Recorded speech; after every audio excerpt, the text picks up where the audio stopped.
My name is Mark Maggiori. I'm a Western painter. I mean, that's what I'm specialized in the last 10 years. And I also like to paint a lot of clouds and landscape in my paintings. I live in Arizona, and I like to represent the Southwest and big skies and this country that I really love. Hi, I'm Mark Lovett, an oil painting artist. Welcome to my Mark Lovett Studio painting channel. Today we're going to be exploring the success of famous modern-day Western oil painter Mark Maggiori. We're going to be uncovering and sharing keys to Maggiori's overwhelming success in creating his beautiful, high-demand oil paintings that routinely sell for hundreds of thousands of dollars each. We will answer questions such as why Mark's paintings have such high demand and sell so quickly for huge sums, and we'll discover how we can incorporate these attributes into our own work as artists. Let's just take a look at some of these paintings that are on our screen right now. Let's get an overview for those of you who aren't familiar with his work.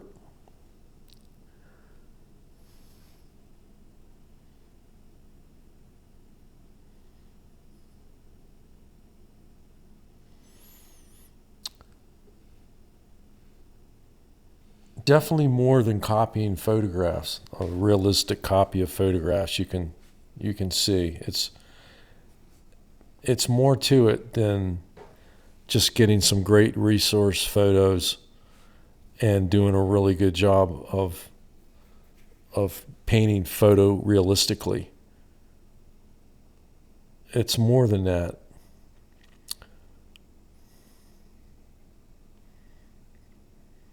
Beautiful, beautiful color harmony, very strong compositions. They tell a story, bold colors,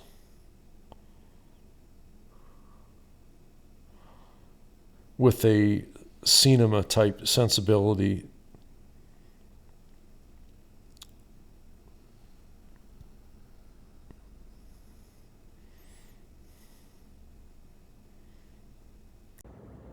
Notice the strong contrast between light and shadow in most of his paintings.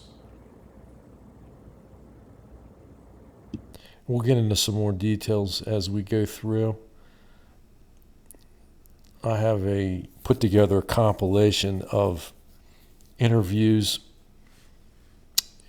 and information that's out there, and we'll quickly go through the highlights.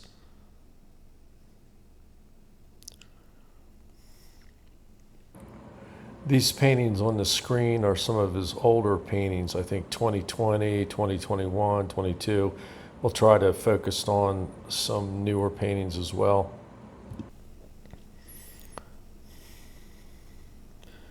Just looking at some of these images for a couple more minutes here.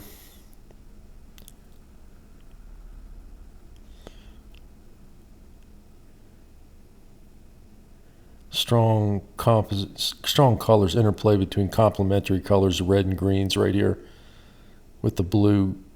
I first met Mark in 2010 in Arizona, where he was directing music videos and short films. How's it going, Mark? Doing good. This is the first scene of Kirk in the movie. Just bothered by the horse legs. Why? Because they're too hairy. It's cooler to paint when you see all the muscles. But I guess it's winter shit. Backs towards me. That's cool.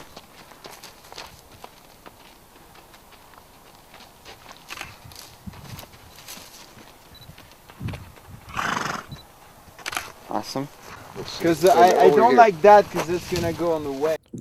Notice that Mark was working hard, creating his vision, directing these films, and on this topic back in 2015. So he was definitely been working hard for a long time. Mark's definitely paid his dues. So Maggiori's previous experience of directing music videos and short films is a tremendous foundation for understanding how to create impactful images. This is Majiori's studio in the early years. Looking at his palette, I can see that he's put much thought and intention into pre-mixing generous portions of a large variety of colors and values used in the paintings, which will definitely create a beautiful color harmony. And the color harmony of the palette looks to be so inspiring and appealing. Definitely a useful tool in the creation of a great work. Amazing to see the things in real after you painted them, because I already met them.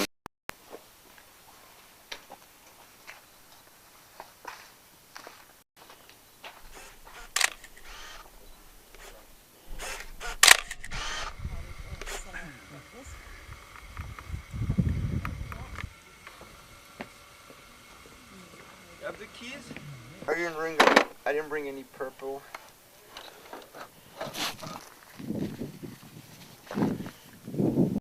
It's going to be awesome at sundown, though, ain't it?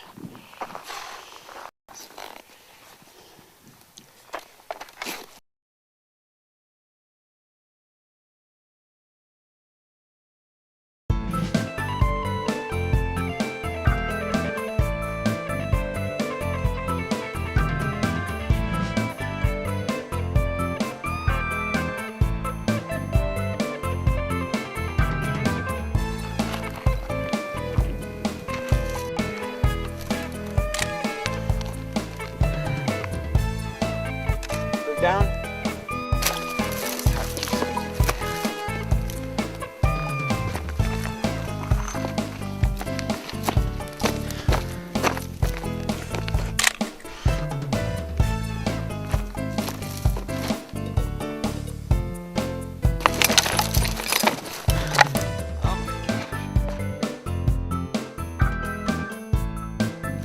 No.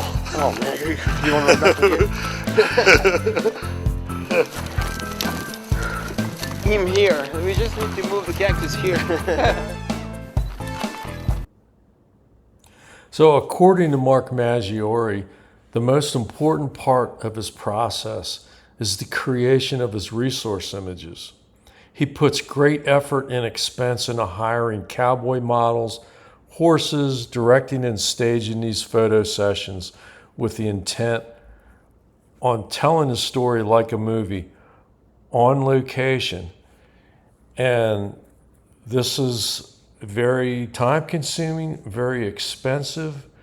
It's really putting forth the ultimate effort is what Mark's doing, and it pays big time. It certainly shows in his work.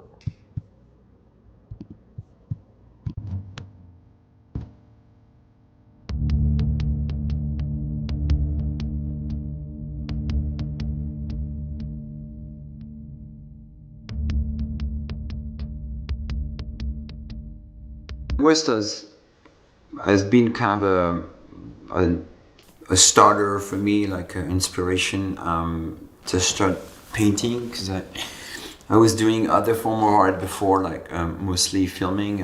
I'd done 10 years of music video directing, and I worked with Disney animation on storyboard and colors and all that. So I discovered the American West as I was traveling to take photos and for inspiration for all my films and all that I was doing, and started discovering those landscapes. And so I think that kind of gave me the desire to maybe express that through painting, because the subjects are infinite, the light's so beautiful, and yeah, the horse, the cowboys, that was my first, entrance, to that whole world that the West is. But then, moving here, 12 years ago and living the life, that's what I always say is like, I see some people, trying to paint the West without being there, and it's difficult. Like, you have to be there to understand the West and see what it is, and if you want to paint it in the right way. And so I also witnessed a lot of monsoon clouds here and pretty incredible thunderhead formation. So the both experience put together, I came up with this image where I really wanted to show how small we are when those nature phenomena happen, and also the wilderness of the area with all the cactuses and all that, to really show how those guys are pushing cattle in terrains that are like insane. Maybe the most iconic state in my French brain, Also, to those iconic Mark Maggiori clouds. Kind of take us through the process of how long do those take you? How do you create such a exact replica? I mean, your clouds almost look better than than actual clouds.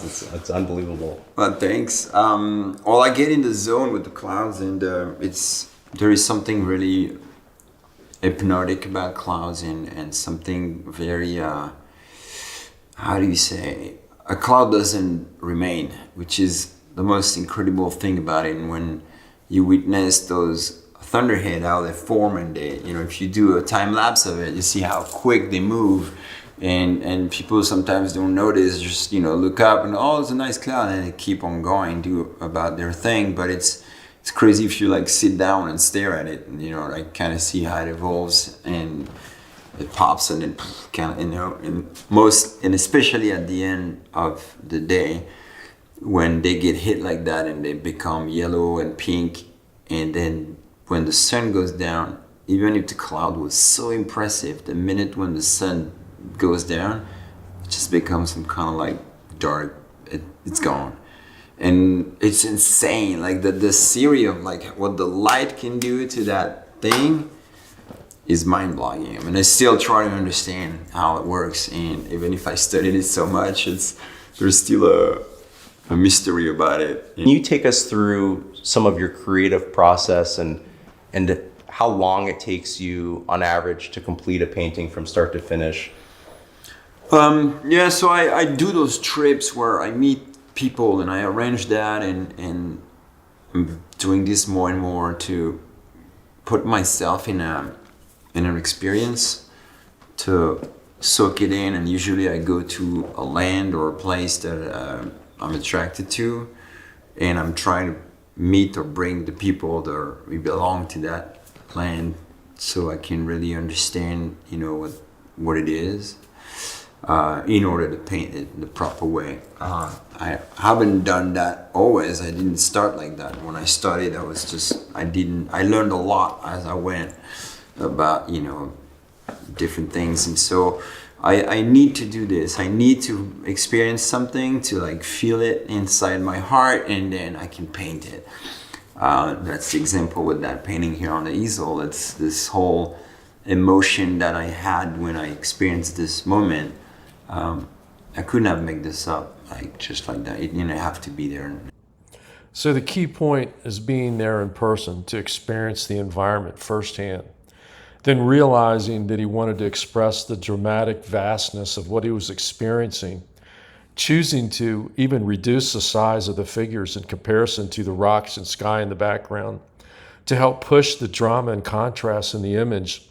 You can see that more than copying a great photograph, Majiori is actually using the scene to incorporate his own vision, pushing the drama and contrast to create impactful images.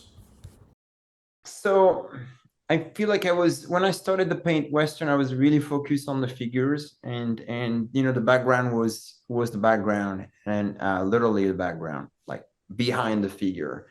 And of course, as my career developed, I was painting more and more subject, even changing the subject, because I started with cowboys, and then I switched, but I slowly got into Native Americans because I was living in Taos, and it felt natural. But then living actually in New Mexico, and being inside that subject all day and feeling the importance of the elements, I slowly wanted to maybe diminish the size of my figures and put more emphasis on the background, and the background becoming more of a foreground somehow.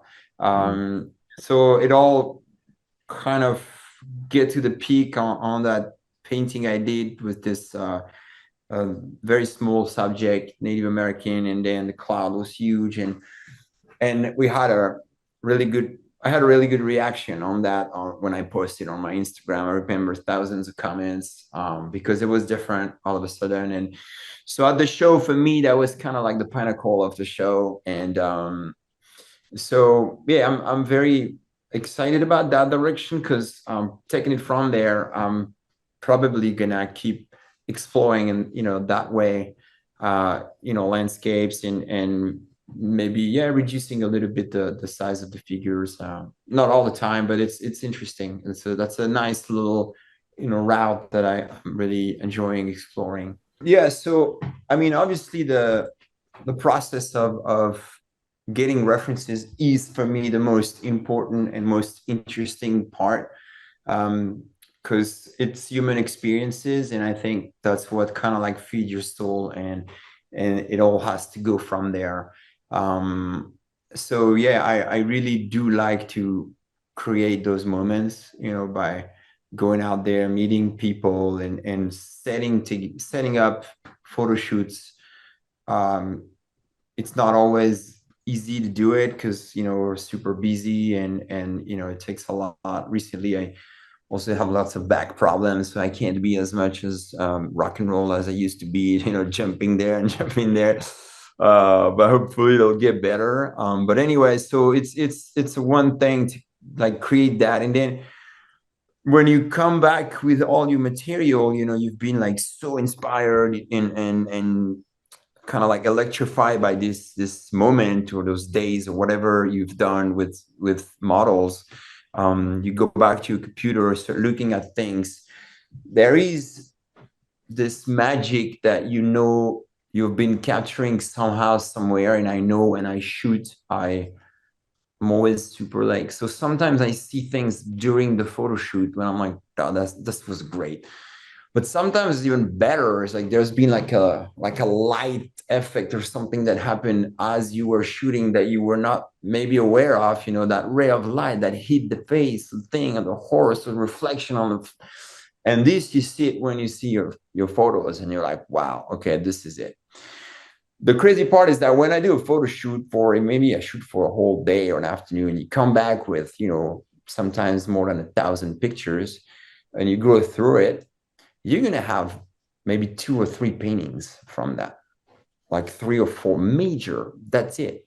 Yeah. I only had one photo shoot in my life where I had maybe 10 paintings out of it, because it was like a whole day, different outfit, different location. It was a huge day. So I had a lot of materials from that. But it could be frustrating because you're like, oh, I spent all this time and money to like go there and shoot stuff. And it's, but it doesn't matter because those paintings are enough. And if it's 3 major pieces, then that's enough. Then you do another photo shoot and go somewhere else. So I really do enjoy that part of the process. And I don't know if there was more to that question. That's a good question, and it's difficult to answer. I always refer to my grandma, and she's Italian, and she was making the best pasta in the world. And how many times did we ask her, can you write the recipe so we can try to make it at home? And she's like, ci metto un po' di questo qua, and you don't never get the recipe because she doesn't know how she does it. And I kind of think it's the same for me with painting. I don't know how I do it. I just do it.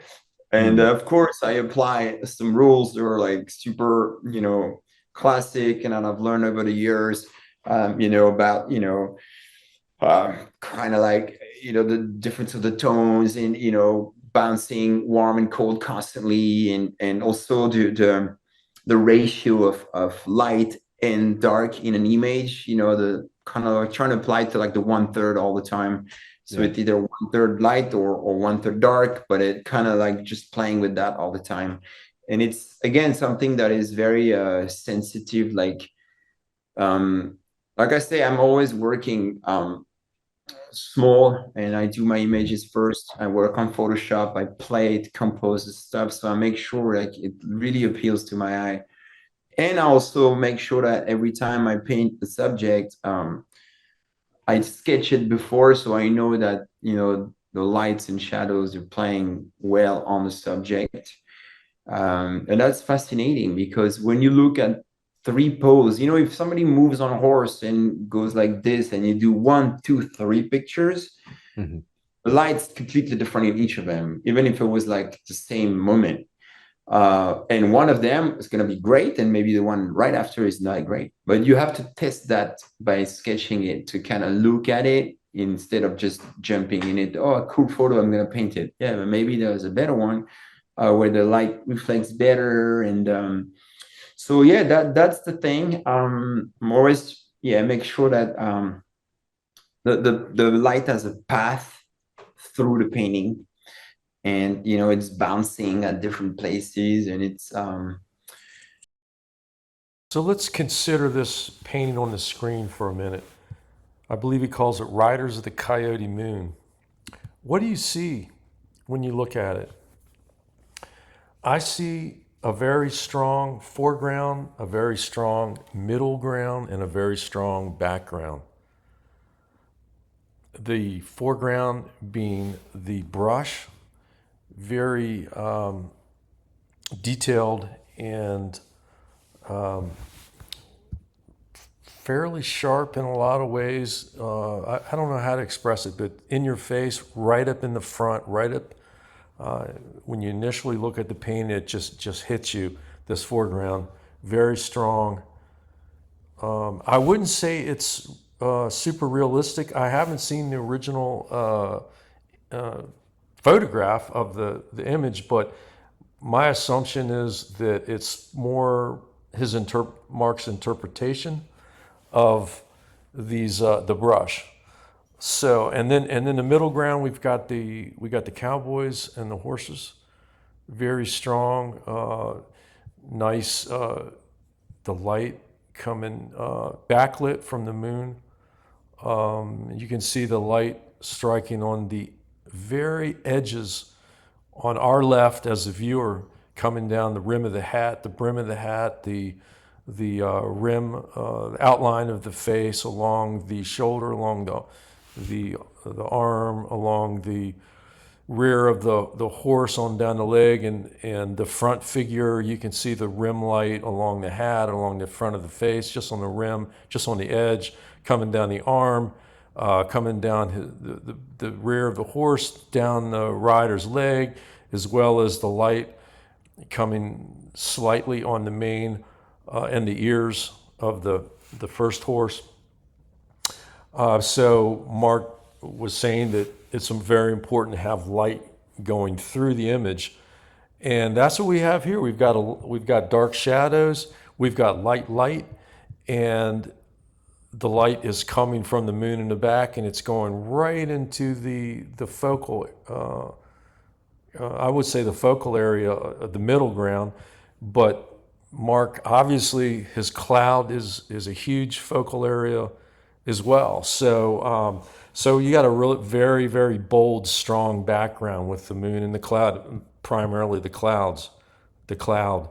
So very unique. I wouldn't say the clouds are very realistic, but it's beautiful. It's beautifully done, very simple, and because clouds are very they're constantly moving and extremely soft edges, and this cloud doesn't have super soft edges. As a matter of fact, over on the right, pretty sharp. So to me, it doesn't look very realistic, but it looks very dramatic. It's really making a statement.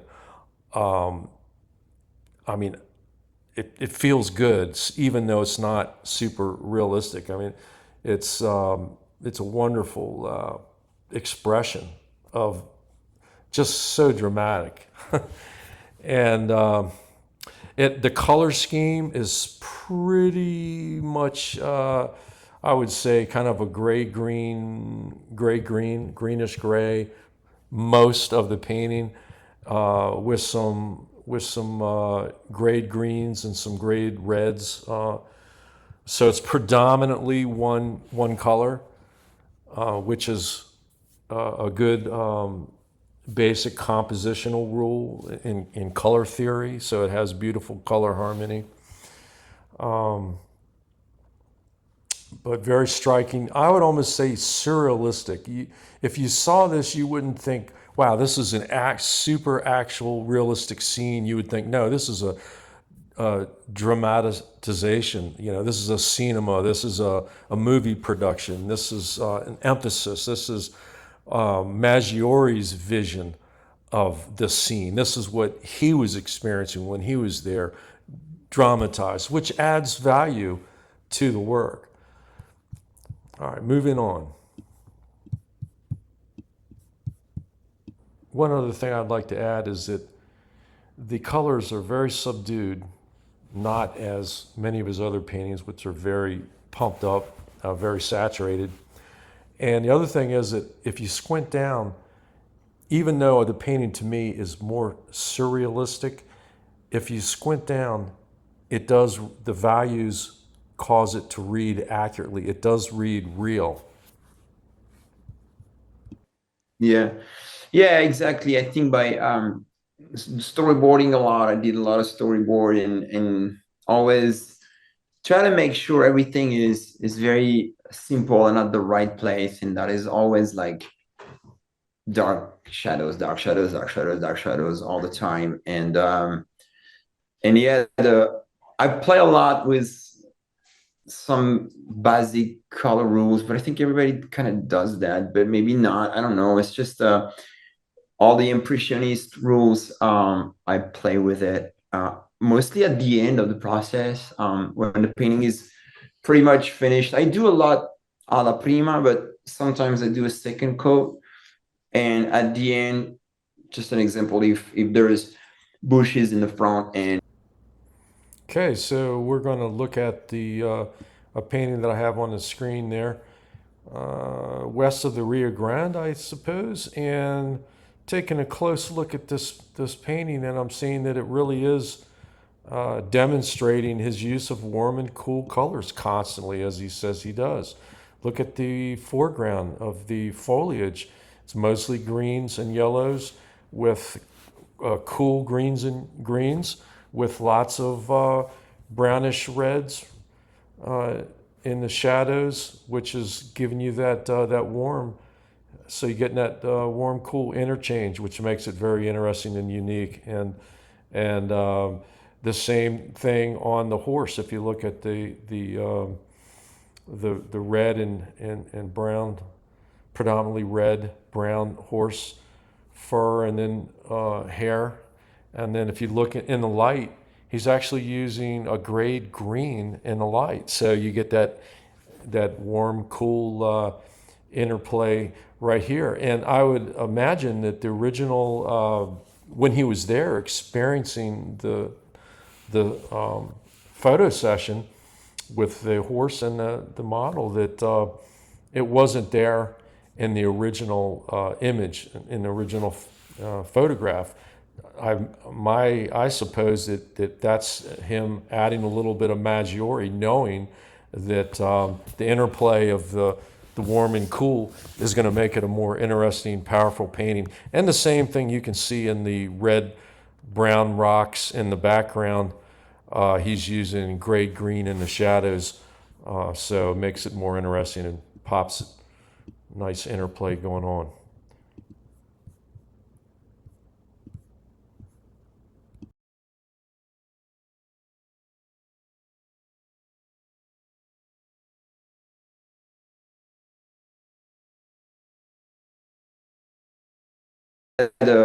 I play a lot with some basic color rules, but I think everybody kind of does that, but maybe not. I don't know. It's just all the impressionist rules. I play with it mostly at the end of the process, when the painting is pretty much finished. I do a lot alla prima, but sometimes I do a second coat. And at the end, just an example, if there's bushes in the front and some of the bushes. Like you think my last painting, there is like just a little bit of light that was hitting the top of the bushes on the left part, but all the right part was dark. So it's the shadows, it's like golden hour. So everything that's in the shade usually is in the purples, bluish, purplish. But at the end, when a thing is kind of, good at my eye, then I play with purples and I create like a bunch of completely like crazy purples. And I just go poop, poop, poop, three little thing. And then I change and I make more like magenta, purplish, and boom, boom, two or three there to kind of like make those shadows vibrate like. And this is just impressionism, that's like the basic rules of impressionism, but you don't see that when you see my paintings on Instagram because they're small. So that's the thing you see when you see them in person and you're like, oh, you put all this. But when you go far, it works. It just makes it vibrant because there's, I always like to change the color in the same, like say that, this bush is lit where the light hits. I'm not gonna make like a bright color like white and yellow and just make all my highlights. I make like 20 different type of highlights. I mix the yellow, then put a little pink in it, and then a little bit of like orange in it, blah, blah, blah. And so it's just like to keep like always having things vibrating. I got this idea even from painting outside, but also on working with Photoshop. And I remember very young, like, even when we were in art school and we were Photoshop stuff and you zoom in it and you want to click a color, every time you click, it's different. If you like zoom in like a piece of grass, you click on it, you get 30 greens that are showing up. And so I would like kind of use this when I paint and never having the same color. And sometimes people are like, when you paint that rock, did you use magenta, crimson, and this and that? I'm like, I don't know, man. I try to have a limited palette of colors. So I have maybe, one red, I have a crimson, I'm using crimson, a red, and then a ultramarine. And I just play with mixing things differently. Yeah. And to never have the same colors for things. It's every time it's different. Everything is different. If you use green, it's never going to be the same green all the way. Maybe I do a first wash of green and I start like making it different. Yeah, like I said, I'm just mostly I have this simple range of color because again, I always like to tell people that when you print a picture on a color printer, he only has 3 colors. And he's able to master the print. So it's all about mixing the color the right way in order to get. So you don't need like I'm so sorry. It keeps like, I don't know how to desynchronize this thing with my computer. It's the computer rings. Oh, but okay. yeah, so I'm trying to not having, when I see people that have like, 20 colors on their palette, I don't know how they do it because I would get lost. So I prefer to keep it very simple. And like I say, sometimes at the end, even I go to the store, like if I was painting those clouds and there was a bunch of interesting oranges on the references and I felt like I was missing something to make it even more vibrant. So I went to the store and I kind of like bought 3 different oranges. And I came back and my clouds were almost finished, but I went on the highlights and just kind of like made those little nuances with different oranges. So yeah, I'm just like simple colors, the basics. There's a purple that I love that I always put in my palette from the store Bleak in the US. And it's called violet gray, and it's super. I don't know. I've tried every brand of this kind of like purple violet thing, but Bleak's has the best. Like it's so saturated.